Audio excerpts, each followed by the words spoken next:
Executive Manager for Global Initiatives, Reem, and its international partners.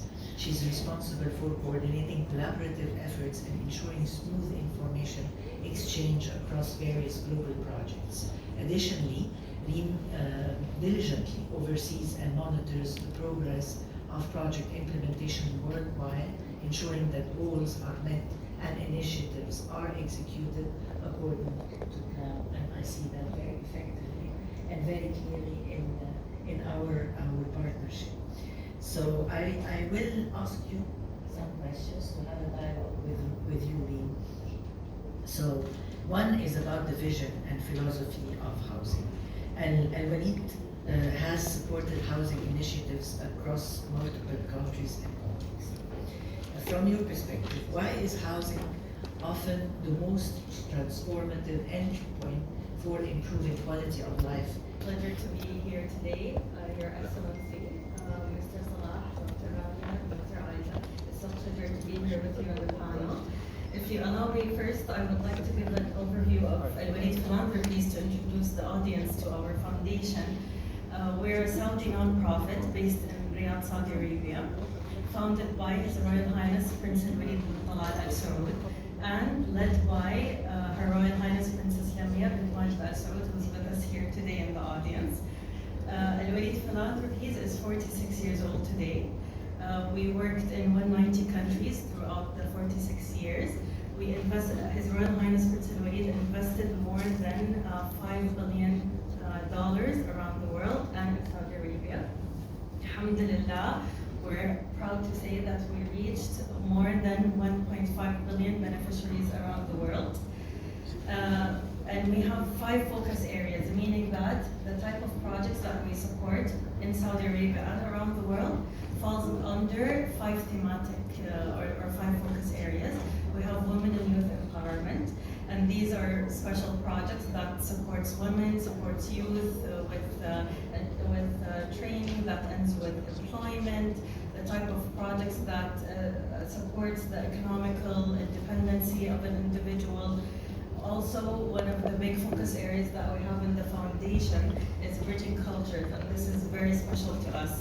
How can we bridge cultures together, narrow the gap between the cultures, and focus on what makes us similar rather than different, and we use soft skills when we address that.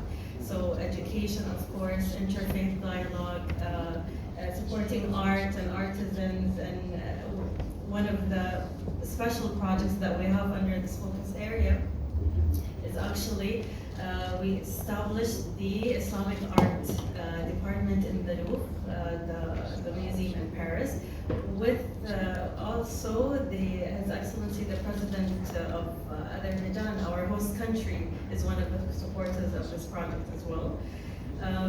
Also, we have a focus area that cares about disaster relief and disaster aid. Because as a foundation, our vision is always looking into sustainability, a long-term impact and support.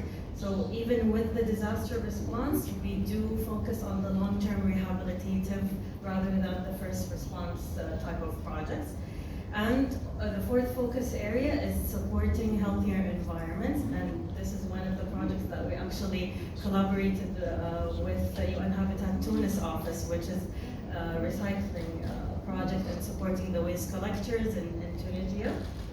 The 5th focus area, which is relevant to our topic today, is community development. And this focus area has the type of projects that supports education, housing and infrastructure, and of course medical and healthcare. Going back to your question, as a foundation, of course, we believe that every person has the right to have a roof over their heads. And this is, I'm quoting here the chairman of our foundation, His Royal Highness Prince Alwaleed bin Talal, and this is something that he always mentions, and Princess Lamia, of course. The type of projects in housing and infrastructure is very dear to us as a foundation, and we prioritize that because definitely we view housing projects more than just a shelter or a place that you use it. It tackles dignity, of course, stability, and then opportunity. So first you have to provide a safe place for the person to keep his dignity. Then, if you do that, you will go to the stability part, and that generates safety as a result. And if an individual or a human being is stable and safe, then he will leave the house to go and seek for education, seek for employment, seek for economical independence. So we consider it as a block, a foundational block. So this is how we view the housing and the infrastructure projects. And also, because when family lacks safe housing, the consequences that happens is more than just not having a place to stay. It does affect health.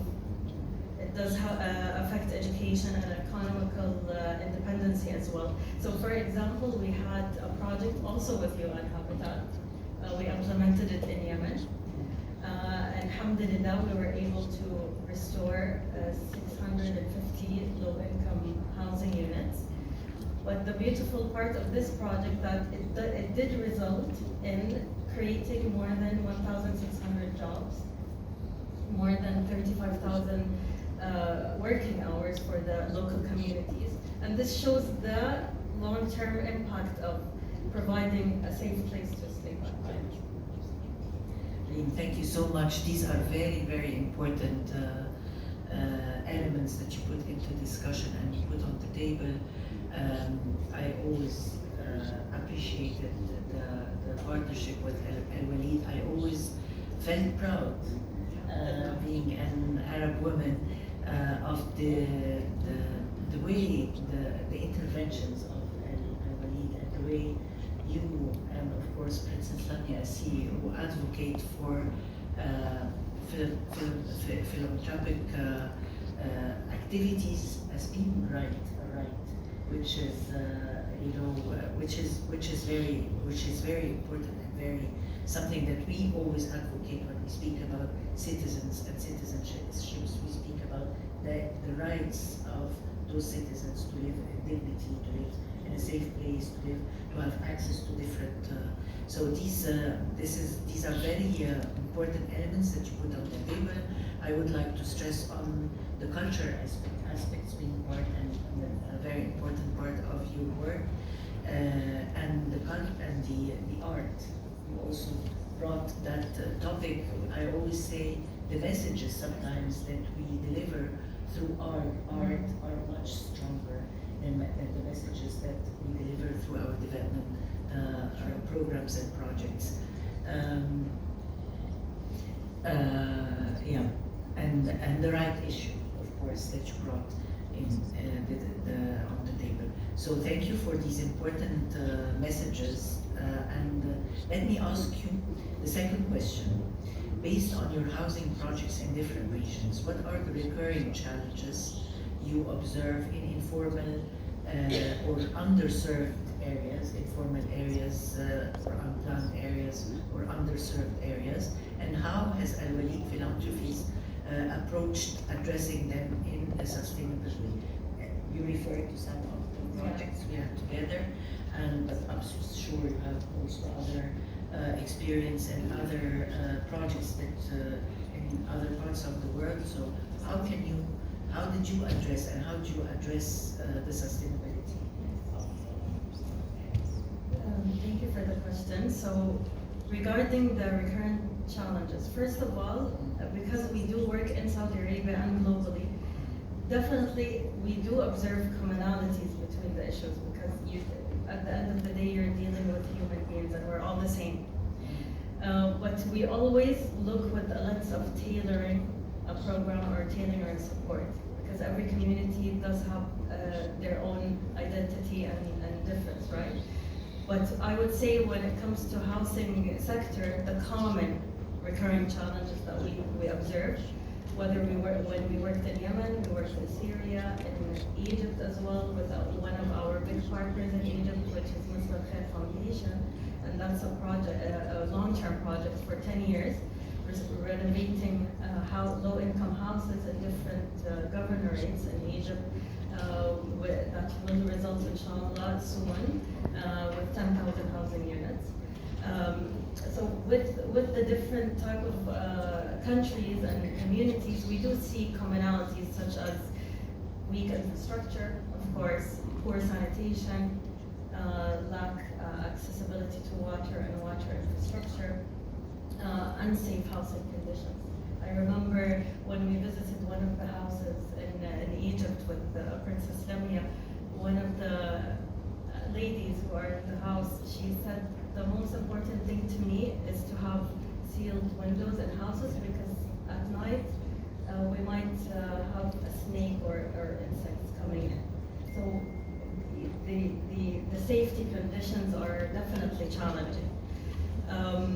When it comes to our approach as a foundation, and especially that we are an international foundation based in Saudi Arabia, we definitely rely on our partnerships, such as our partnership with you. We always seek local authorities that can bless the partnership as well, and identify together what are the needs, what are the challenges that's specific to that community and culture, and co-design an approach together that is tailored so we can ensure that the impact is sustainable and presentable and also suitable for the community for it to be sustainable. Yeah, thank you very much. Stressing on the contextualization. You know, Yes. we do the challenges and the context in the Arab region has a lot of commonalities, but contextualization, even when we speak of the SDGs at very high level, we always speak of the importance of contextualization. And I really like you stressing a lot, and I know this is the vision of the foundation of the Alwaleed Philanthropies.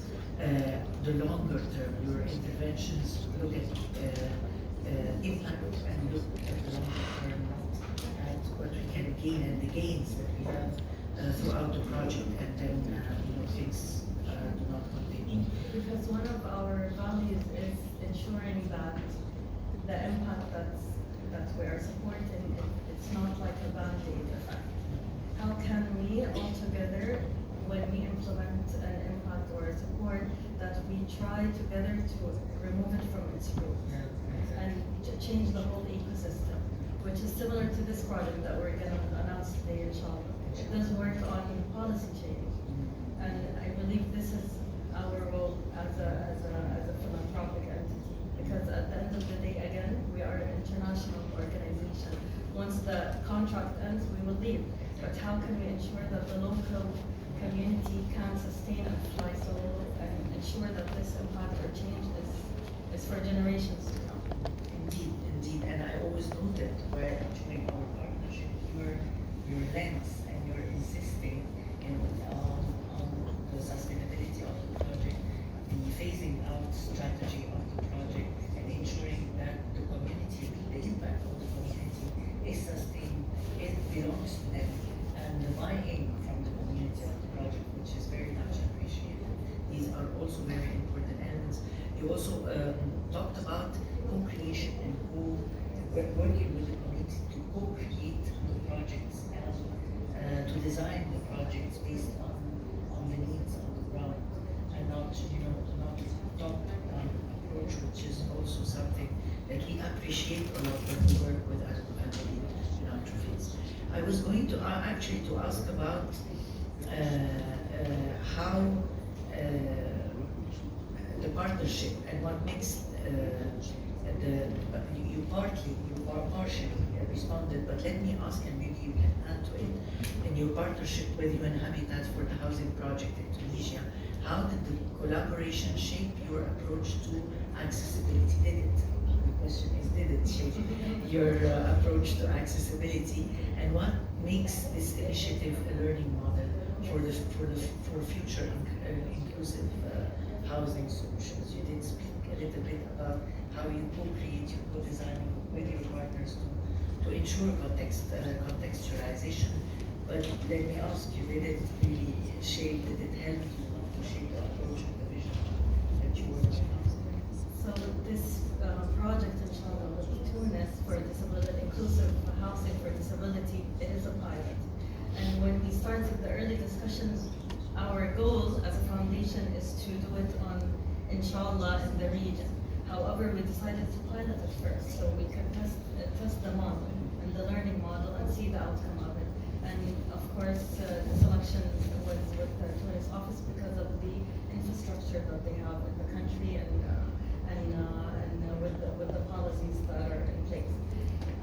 The beautiful part of this project is, yes, we can sit here and talk about people with disability, but they also should be part of the story. And they should tell and guide the whole journey of the design and the implementation, because they are the ones who truly live it day by day. We can assume, but having them in the table, having them with the workshop, and this is all was deliberate when we were designing the concept and planning the implementation plan. They are an integral part in every phase, so we can know from them all the challenges, the everyday challenges, the small details that we might not notice. So also this is a lens that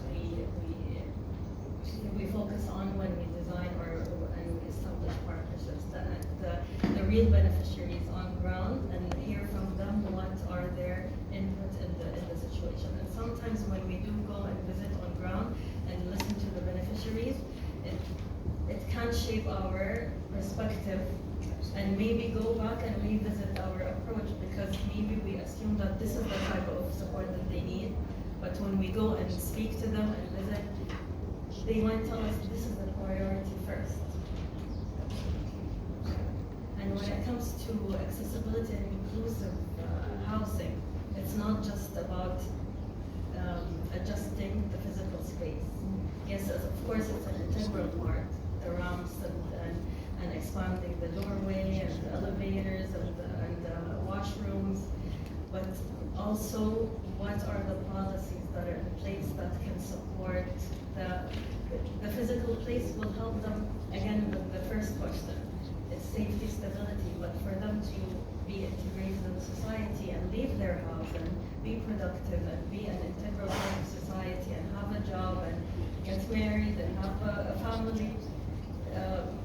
So this is just a stepping stone or a starting stone, let's say. Thank you so much, really, for the conversation. The dialogue was very interesting, very eloquently and very intelligent. You put on the table extremely important elements and factors that you, as Alwaleed, put into consideration in designing your programs, but also that we all can benefit from when designing and co-creating with the communities and the beneficiaries, the projects that we intend to work on. So we will now move to a presentation from UNHABITAT, from the Tunisia office, where we will hear the perspective from the national efforts of UNHABITAT in supporting the housing challenges, and a brief presentation on the new housing project to people with disabilities that we have jointly with the government and of course Alwaleed Philanthropies, that will be implemented in Tunis, in the city of Tunis actually. And thank you very much, Aida. Maybe with the time left, we will not have a presentation, but and maybe at the end a short video of 3 minutes that will sum it up. And I would like really again to thank a lot, I believe, Philanthropy. We began this conversation, I think, 2 years ago, right? Because we said, let's begin with the show. Let's do something, outside the box. Let's do a show for persons with disability, just to hear them, to listen to them. So we talked a lot with Mr. Reem, and we said, let's see what is the situation in our region, and we begin to develop this project together. As Reem was presenting, it was a step-by-step project. So I will go maybe to present the project later, but I would like to say that, and the Minister has presented a little bit the main elements of the Tunisia perspective on social housing. I would like to say that our portfolio, our current portfolio, UNHABITAT Tunisia, is driven by the National Development Plan 2630 of Tunisia, which includes building 5,000 housing units and implementing a bottom-up approach via a regional council, via the regional councils. So we have decided to work on two governorates. One is the Greater Tunis, so in the capital Tunis, and the other in Tataouine, which is in the south, where we have policy from the government to develop, to improve. And we were discussing today with Princess Lamia how we can really use the quality of life of people and improve it, not to bring something else or to construct new social maybe housing that will not be very familiar to people where they live and with the culture. Culture is really very important, I think, also for UNHABITAT. So since the beginning of the creation of UNHABITAT back in 2019, I think that the Tunisian government wanted the support of our office when it comes to national housing policy and strategy. We have also supported the Code d'aménagement du territoire et de l'urbanisme, which is the national code for all land planning in the country, with more than 700 discussion and meeting with all the counterparts. And we are also working on localizing the SDG, which means how to accelerate the sustainable development goals at the level of municipalities to make it real for people, to make development real for people, especially in the remote areas of Tunisia. And we have also a very big effort of our portfolio working on climate resilience. And the new urban agenda have to shape it for Tunisia, because Tunisia, as you may know, is a middle-income country in the Mediterranean Sea. It is really working a lot on developing resilience when it comes to public spaces, and we have a beautiful project. I invite you tomorrow to hear us. And of course, working also on social housing and innovative finance. Mr. Zoueri pointed out that Tunisia is now developing the rental housing system, so we are also keen to see how we can support the Tunisian efforts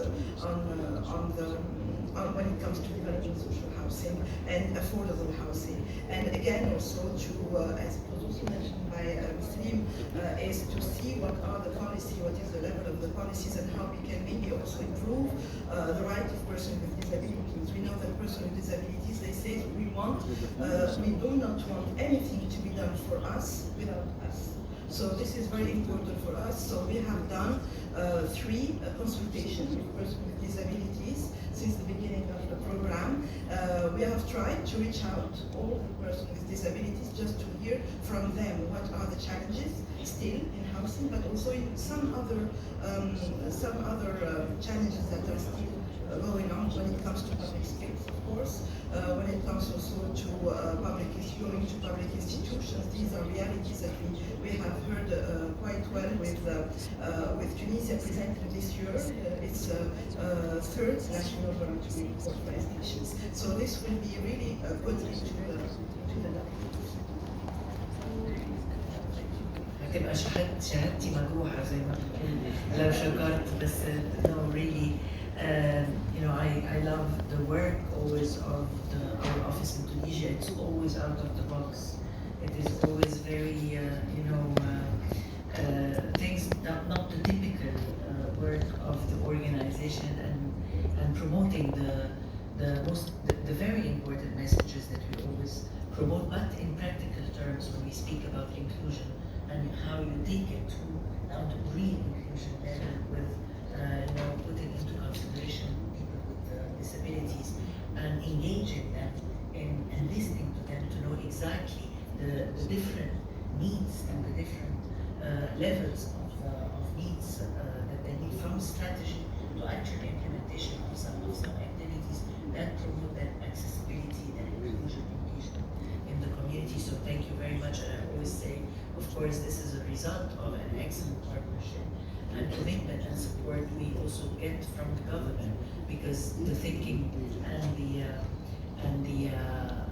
the vision of the government also promotes this type of engagement the type of this type of partnership. So, do we have a video? I think that you have a video, maybe, We have time. Yeah. Yeah. We still, yeah, we have time.